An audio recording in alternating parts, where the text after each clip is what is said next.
সবাই আইফোনটাকেই দেখবে। Elon Musk iPhone নিয়ে দাঁড়ালে সবাই এলন মাস্ককেই দেখবে। তুমি 20,000 টাকা দামের ব্র্যান্ডেড শার্ট কিনলেও সবাই শার্টটাকেই দেখবে।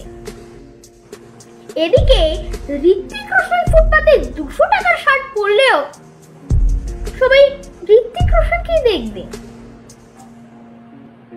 তাই বলছি কি, ব্র্যান্ডের পিছনে ছুটাছুটি না করে নিজেকে ব্র্যান্ড বানানোর চেষ্টা করো। গাদা গুচ্ছের টাকা খরচ করে শো অফ করে কিচ্ছু পাওয়া যায় না। বাবা মায়ের থেকে দামি জিনিস কেনার জেদ না করে নিজেকে এমন জায়গায় নিয়ে যাও যাতে তোমার ব্যবহার করা ছেঁড়া রুমালটাও নিলামে একদিন লাখ টাকায় বিক্রি হয়।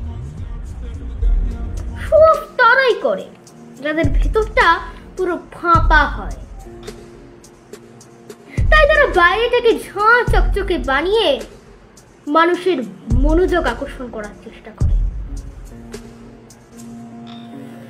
That, that's not,